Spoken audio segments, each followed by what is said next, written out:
ओम नमः शिवाय, हर हर महादेव, जय महाकाल। दोस्तों सोमवार का दिन शिव सोमवार जो कि भगवान शिव को समर्पित है। इस दिन जो भी हम उपाय करते हैं, जो भी कामना करते हैं, तो भगवान शिव भोलेनाथ हमारी कामना को जरूर ही जरूर पूरा करते हैं। अगर आप बहुत दुखी हैं, बहुत कष्ट में हैं, जीवन आपका बहुत दुखी से गुजर रहा है और आपके घर में बीमारियां लगी हुई हैं, एक बीमारी समाप्त होती है तब तक दूसरी बीमारी लग जाती है, दूसरे दुख समाप्त होते हैं तब तक तीसरे दुख लग जाते हैं, दुखों का सिलसिला आए दिन लगा ही रहता है, बीमारियों का सिलसिला आए दिन चलता ही रहता है। तो दोस्तों पूज्य गुरुदेव ने बहुत ही सुंदर सा और बहुत ही अचूक उपाय बताया है। इस बारे में जानेंगे दोस्तों। एक उपाय और बताया है, जिन स्त्रियों के, जिन माता बहनों के संतान नहीं है, काफ़ी प्रयास कर लिया और उनके संतान हो ही नहीं रही, डॉक्टरों को भी दिखा लिया, इधर उधर बाबाओं को भी दिखा लिया और कई पूजा पाठ करा लिए, हवन करवा लिए, हर उपाय करके देख लिए, लेकिन संतान की प्राप्ति नहीं हो रही। तो पूज्य गुरुदेव कहते हैं भोलेनाथ पर विश्वास करके सिर्फ और सिर्फ एक ये उपाय जरूर करके देखिएगा दोस्तों। अंत तक इस उपाय को जरूर देखना, क्योंकि अंत में छोटी छोटी चीज़ें बताई जाती हैं जो कि आप ढंग से सुनते नहीं हैं, स्किप करके चले जाते हैं और पूरा वीडियो नहीं देख पाते और उपाय भी पूरा नहीं जान पाते। इस तरह से आपको सारा उपाय देखना है और लास्ट में जो जल का भाग ग्रहण करने के लिए बताया है मैंने, उसको भी आप जरूर ही जरूर देखिए। तो दोस्तों आपको क्या करना है, एक लोटा जल भरना है आपको अपने घर से, आपको अपने रसोई के परंडे से जल भर करके इसमें थोड़ा सा गंगा जल आप पहले ही डाल लीजिए, उसके बाद में जल डाल लीजिए और इसमें डालना है थोड़ा सा मीठा। दोस्तों मैं हमेशा मीठा डाल करके ले जाती हूँ। इस तरह से मैं अब बता दे रही हूँ, गंगा जल डाल देती हूँ इसमें, लेकिन आप पहले ही डाल लेना गंगा जल। इस तरह से मीठा डाल के ले जाना है दोस्तों। अगर आप दीप ले जाना चाहते हैं, दीपक ले जाइए, एक बेलपत्री ले जाना चाहते हैं तो बेलपत्री ले जाइए, लेकिन अगर बेलपत्री भी नहीं है आपके पास तो आप बाबा से ही, जो बाबा पर चढ़ी हुई बेलपत्री हो उसी पे से बाबा से मांग करके बेलपत्री को ले लेना है, वहीं पर उसको साफ करना है और पुनः उसको चढ़ा देना है। और चंदन ले जाइए, चावल ले जाइए, जो आप पूजा की सामग्री ले जाना चाहते हैं वो ले जाइए, आपके सारे दुख तकलीफ दूर हो जाएंगे। फिर पहुंच जाना है सीधे देवादिदेव महादेव के शिव मंदिर। शिव मंदिर पहुंच करके आपको उत्तर दिशा की तरफ मुख करके खड़े हो जाना है और दोस्तों सबसे पहले आपको गणेश जी के स्थान पर जल समर्पित करना है, श्री शिवाय नमस्तुभ्यं मंत्र का जाप करते हुए इस प्रकार से। फिर कार्तिकेय जी के स्थान पर, फिर माता अशोक सुंदरी के स्थान पर, फिर माता रानी के हस्तकमल पर, फिर श्री शिवाय नमस्तुभ्यं मंत्र का जाप करते हुए इस प्रकार से आपको जल समर्पित कर देना है। और देखिए दोस्तों मैं बता देती हूँ आपको, ये गणेश जी का स्थान है। पूरी शिवलिंग में भोलेनाथ का पूरा ही परिवार समाया हुआ है। ये गणेश जी का स्थान है, ये कार्तिकेय जी का स्थान है, ये माता अशोक सुंदरी का स्थान है और ये जो कटी भाग है ये माता रानी का हस्तकमल है और ये गोल जलाधारी है दोस्तों।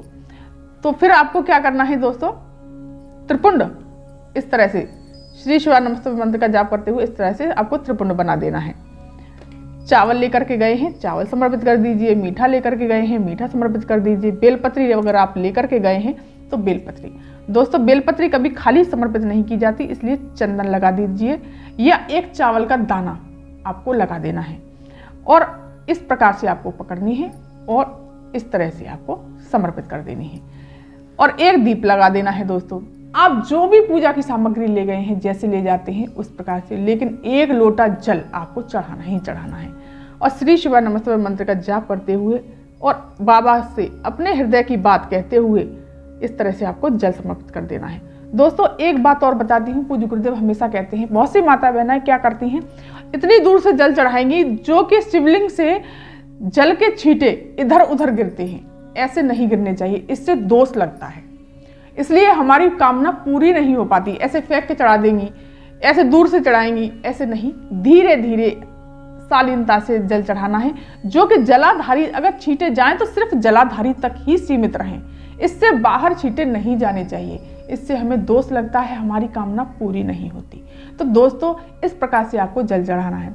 और एक बात और मैं बता दूं, विशेष बात है दोस्तों, पूज्य गुरुदेव हमेशा कहते हैं जब हम कोई पूजा पाठ करते हैं या कोई उपाय करते हैं या नॉर्मली हम सोमवार के दिन पूजा करने जाते हैं, पशुपति व्रत रख रहे हैं या कोई और व्रत रख रहे हैं, तो हम पैसे क्यों चढ़ाते हैं? पैसे दोस्तों इसलिए चढ़ाए जाते हैं, पूज्य गुरुदेव ने बताया है कि हम पूजा की सामग्री में कुछ न कुछ ऐसा भूलते जरूर हैं। कभी भी पूजा की सामग्री हमारी पूरी नहीं होती, कितना भी ले जाएं फिर भी कुछ ना कुछ उसमें भूल जाएंगे। कभी माचिसी भूल जाएंगे, रोली भूल जाएंगे जो कि अशोक सुंदरी के स्थान पर लगती है, चावल भूल जाएंगे, मीठा, कुछ ना कुछ ऐसी जगह भूल ही जाते हैं। तो उसको पूर्ण करने के लिए, सामग्री को पूर्ण करने के लिए पैसे चढ़ाए जाते हैं शिव जी पर। तो आपको पैसे जरूर ले जाने चाहिए दोस्तों। और दोस्तों चलिए जानते हैं अब दूसरा उपाय। दूसरा उपाय क्या है दोस्तों? जिन स्त्रियों के संतान नहीं हो रही, 12 साल हो गई, 20 साल हो गई, 25 साल हो गई, 30 साल हो गई और उनके संतान हो ही नहीं रही, काफ़ी इलाज करवा लिया और काफ़ी व्रत कर लिए, पूजा करवा ली, अनुष्ठान कर लिए और सारे उपाय कर लिए, लेकिन दोस्तों इसके बाद में बहुत ही सुंदर उपाय बताया है। सिर्फ और सिर्फ मात्र 5 सोमवार करना है आपको उपाय। 5 कर लीजिए, नहीं तो 7 कर लीजिए। 5 या 7 सोमवार ये उपाय करना है दोस्तों। आपकी झोली जरूर ही महादेव मेरे भर देंगे, आपके घर में जरूर ही संतान की किलकारियां गूंजेंगी। बहुत ही सुंदर सा उपाय है दोस्तों। 5 बेलपत्र, 5 पुष्प और 5 ही दुर्वा लेनी है आपको और 5 बार ही जल समर्पित करना है। अब चलिए जानते हैं कि ये उपाय करना कैसे है। दोस्तों सबसे पहले आपको क्या करना है, जल भरना है आपको अपने पात्र में, तांबे के कलश में, अपने घर से, रसोई से, जिसमें से आप जल पीते हैं उसमें से भरना है दोस्तों। इसमें जल भर करके आपको 5 बेलपत्री ले जानी है। इस प्रकार से 5 बेलपत्री ले लीजिए और 5 ही आपको दुर्वा लेनी है दोस्तों और 5 ही आपको पुष्प लेने हैं। इस प्रकार से कोई से भी पुष्प चलेंगे दोस्तों, सिर्फ और सिर्फ केतकी के पुष्प नहीं लीजिएगा। केतकी के पुष्प भगवान शिव पर नहीं चढ़ाए जाते। तो इस तरह से 5 पुष्प, 5 बेलपत्री और 5 दुर्वा और 5 लोटा जल, 5 पात्र जल लेना है आपको। जल आप पहले ही बड़ा डोलची या कोई भी बड़ा बर्तन हो उसमें ले जाइएगा। दीपक ले लीजिएगा, कलावा, चावल, चंदन, मीठा, इत्र, अबीर, गुलाल, जो भी आप पूजा की सामग्री ले जाना चाहते हैं वो ले लीजिएगा। इस तरह से आपको पहुंच जाना है लेकर के सीधे देवादिदेव महादेव के शिव मंदिर। शिव मंदिर पहुंच करके आपको उत्तर दिशा की तरफ मुख करके खड़े हो जाना है और आपको सबसे पहले क्या करना है दोस्तों, जो बेलपत्र और ये लेकर के गए हैं, सबसे पहला बेलपत्र इस तरह से आपको इस पर चंदन लगाना है। चंदन लगा करके यहाँ से पकड़ना है और अपनी कामना करनी है। जिन स्त्रियों के बच्चे नहीं हैं इस तरह से, और डंडी का मुख जलाधारी की तरफ, पत्ती का मुख अपनी तरफ। इस प्रकार से फिर आपको समर्पित करनी है एक दुर्वा। इस प्रकार से एक दुर्वा समर्पित कर देनी है। तुमरुका जी का नाम लेकर के, किसका नाम लेंगे दोस्तों? तुमरुका जी का नाम लेकर के एक दुर्वा समर्पित करनी है और इसी के ऊपर रखना है आपको एक पुष्प। कोई सा भी पुष्प ले लीजिए। इस तरह से आपको एक पुष्प रखना है और इसमें थोड़ा सा मीठा जरूर डाल लीजिएगा दोस्तों। इस तरह से मीठा डाल लीजिएगा। और दोस्तों अगर आप जो बड़ा पात्र लेकर के गए हैं उसमें पहले से ही गंगा जल डाल लीजिएगा। मैंने इसमें गंगा जल डाला हुआ है, थोड़ा सा और डाल लेंगे। गंगा जल पहले से डाल के रखना।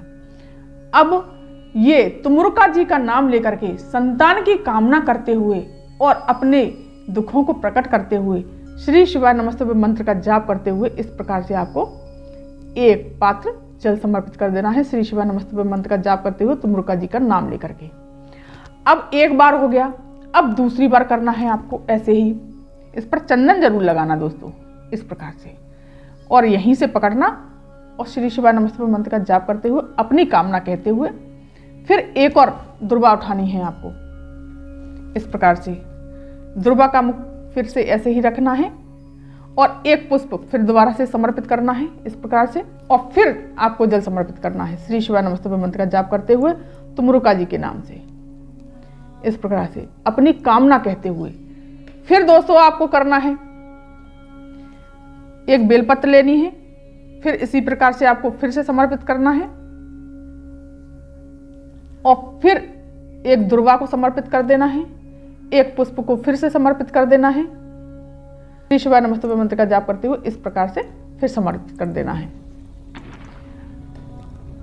फिर लेंगे एक बेलपत्र, चंदन लगाएंगे इस पर और इस प्रकार से फिर से समर्पित करना है श्री शिवाय नमस्तुभ्यं मंत्र का जाप करते हुए तुमरुका जी का नाम लेकर के। दोस्तों बहुत ही अचूक उपाय बताया है पूज्य गुरुदेव ने, बहुत ही सुंदर उपाय है दोस्तों, इसको जरूर करिएगा, आपकी झोली जरूर ही खुशियों से भर जाएगी। इस प्रकार से ये अब चौथी बार हो गया। जल फिर से भरेंगे इसमें और श्री शिवाय नमस्तुभ्यं मंत्र का जाप करेंगे और तुमुरुका जी का स्मरण करते हुए इस प्रकार से फिर से भरेंगे। अब 5वीं बार करना है दोस्तों। इस प्रकार से फिर से चंदन लगाना है, बेलपत्री का पत्ती का मुख अपनी तरफ, एक दुर्वा इस तरह से आपको फिर से समर्पित करनी है, एक पुष्प समर्पित कर देना है इस प्रकार से और फिर से जल समर्पित करना है। ये हो गया दोस्तों 5 बार। 5 पात्र जल, 5 बेलपत्री, 5 दुर्वा और 5 पुष्प, पंच वाला ये उपाय हो गया। श्री शिवाय नमस्तुभ्यं मंत्र का जाप करते इस प्रकार से पूरा जल समर्पित कर देंगे। अब दोस्तों चंदन का आपको त्रिपुंड बनाना है। इस तरह से नाखून नहीं लगने चाहिए, इन पोरुओं से ही त्रिपुंड बनाया जाता है। इस प्रकार से आपको त्रिपुंड बना देना है इस तरह से। दोस्तों एक बात का ध्यान रखना कि एक बात आपको बता देती हूँ, अगर ये ऐसी शिवलिंग है डमरू वाली तो खड़े होकर के जल समर्पित किया जाता है, हमेशा ध्यान रखना है इस बात का। और जमीन पर ही जो शिवलिंग होता है वहां पर बैठ करके जल समर्पित किया जाता है। और फिर आपको क्या करना है, त्रिपुंड बना करके चावल समर्पित कर दीजिए, मीठा लेकर के गए हैं मीठा समर्पित कर दीजिए, और दोस्तों इत्र लेकर के गए हैं इत्र समर्पित कर दीजिए। दोस्तों भगवान भोलेनाथ को इत्र बहुत पसंद है, बहुत प्रिय है इत्र उनको। कोई भी हारी बीमारी हो या कोई भी परेशानी हो उसके लिए आपको इत्र लगाना जरूर चाहिए। इत्र इस प्रकार से समर्पित कर देना है, मीठा समर्पित कर दिया मैंने। और आपको कलावा, वस्त्र के रूप में कलावा समर्पित किया जाता है, इस तरह से आपको कलावा समर्पित कर देना है। और अबीर गुलाल लेकर के गए हैं, इस प्रकार से आपको अबीर गुलाल समर्पित कर देना है दोस्तों। इस तरह से आप गोल बाती का दीप प्रज्वलित कर लीजिए और उनके समक्ष ये दीप लगा दीजिए। दीप लगा करके आपको एक ये गणेश जी का स्थान है, यहाँ पर चंदन लगा दीजिए, कार्तिकेय जी के स्थान पर, अशोक सुंदरी के स्थान पर माता के, और माता रानी के हस्तकमल पर। इस प्रकार से करके दीप लगा करके आपको वहीं पर थोड़ी देर बैठना है और बाबा से कहना है, बाबा मेरी संतान नहीं है, आपको ही मेरी झोली भरनी है, आपको ही मेरे घर में खुशियां प्रदान करनी है। रो रो कर बाबा से कहिए, वो आपकी झोली जरूर भरेंगे और आपके घर में संतान की किलकारियां जरूर गूंजेंगी। और झोली फैला करके बाबा से प्रार्थना करिए, बाबा आपकी झोली में जरूर ही खुशियां डालेंगे, आपका जीवन खुशियों से भर जाएगा। और झोली को अपनी तरफ गिराते हुए दोस्तों जब जल आप निकलना होगा यहाँ से, तो आपको यहाँ पर जल का पात्र लगा देना है। लगा करके जो जल इसमें आएगा वो जल यहाँ के लोटा लगा देना, और जो जल इसमें आ जाएगा इसका वहीं पर खड़े होकर के श्री शिवाय नमस्तुभ्यं मंत्र का जाप करते हुए तुमरुका जी का नाम लेकर के आपको ये जल ग्रहण करना है। ध्यान रखना दोस्तों, जल को जरूर ग्रहण करना है। वहां पर मंदिर में ही जल को ग्रहण कर लीजिए। 5 सोमवार नहीं तो 7 सोमवार ये उपाय जरूर ही करिएगा। एक दीपक प्रज्वलित करके उनकी पुनः से आरती कर दीजिए। आरती करने के पश्चात वहां पर प्रणाम करके बाबा से प्रार्थना करके और यहाँ से माथे से, आंखों से और कंठ से लगा करके सीधे अपने घर चले आइए। बहुत ही सुंदर और अचूक उपाय है दोस्तों। अगर ये वीडियो, ये जानकारी आपको पसंद आई हो तो मेरे चैनल को सब्सक्राइब कर दीजिए, वीडियो को लाइक कर दीजिए और कमेंट में श्री शिवाय नमस्तुभ्यं अवश्य लिखिएगा। धन्यवाद। बोला सब दुख काटो मारा, ओ भोला सब दुख काटो।